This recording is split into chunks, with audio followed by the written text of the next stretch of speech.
here today, I'm sitting with an absolute powerhouse, someone I've been able to actually connect with personally and professionally. She has definitely helped me so much just on structure and business, and she filled in a lot of gaps that I didn't even know I had. It's a lot harder when you think you're the thing, and then you get around a hotter thing. But she's also a people developer. A human developer sometimes have to show you accountability-wise where you're kind of losing at, where your weaknesses are at. But I think together we're truly a strength as long as we continue to grow. So Jessica specifically has worked in the space of DE&I strategy, operational, organizational development, and she's a proud graduate of Temple University. She also laid the groundwork for her sports career as a student manager with the 5th winningest men's basketball program in the NCAA history. Today she leads the Lions Rookie Readiness Program and supports the full spectrum of player well-being.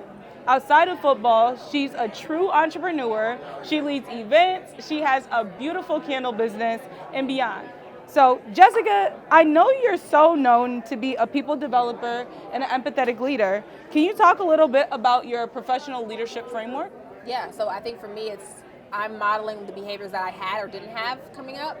So I had a really good supervisor that was a black woman when I was first getting my foot in the door as a full-time employee, and she met me where I was at. She saw me as a person. She didn't try to just develop the professional, she tried to develop the person.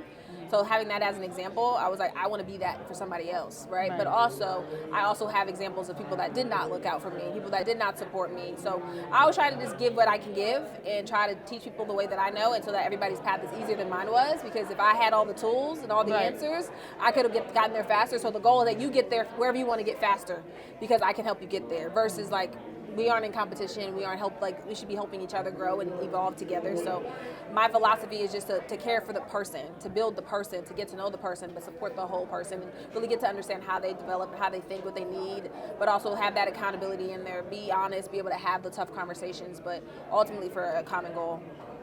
So Jessica has so many certifications, so many degrees, and so many things we can list. She's also currently the Director of Player Engagement, co-director at the Detroit Lions.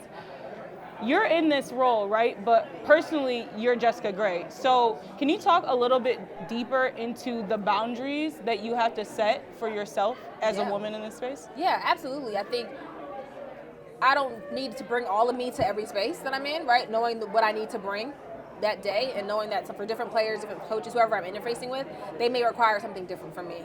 So meeting them right there in that moment, and then being able to provide that empathy or that connective tissue that is needed to be able to have the intended outcome. And, but I think for me, the boundary setting is hard. This work is not a 9 to 5.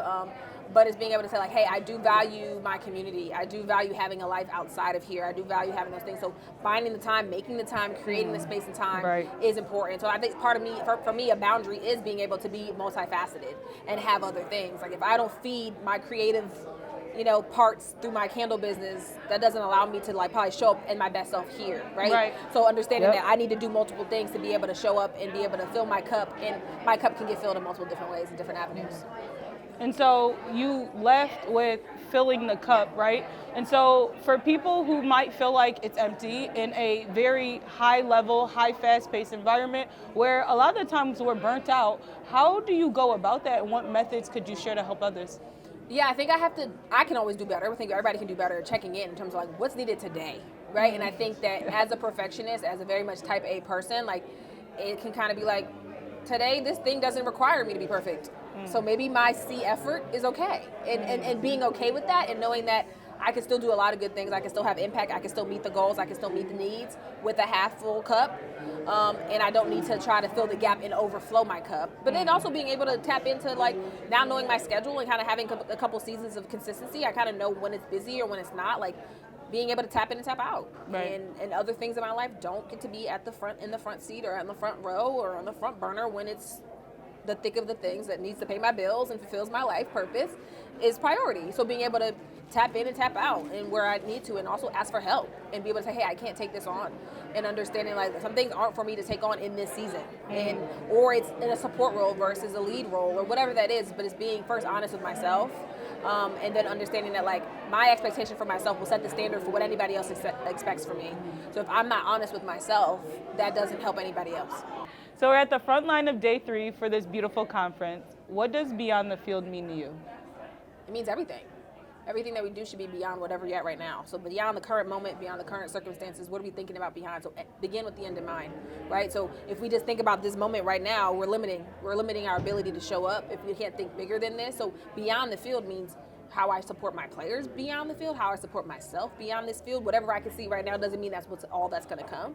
So prepare for what's coming beyond the field, beyond what you can see, what you don't know, what you do know. But just prepare, be present, enjoy it. But I think beyond the field means just simply that: be beyond, think ahead, be a visionary, have ideas, ask questions, be curious, stay curious. Most importantly, so.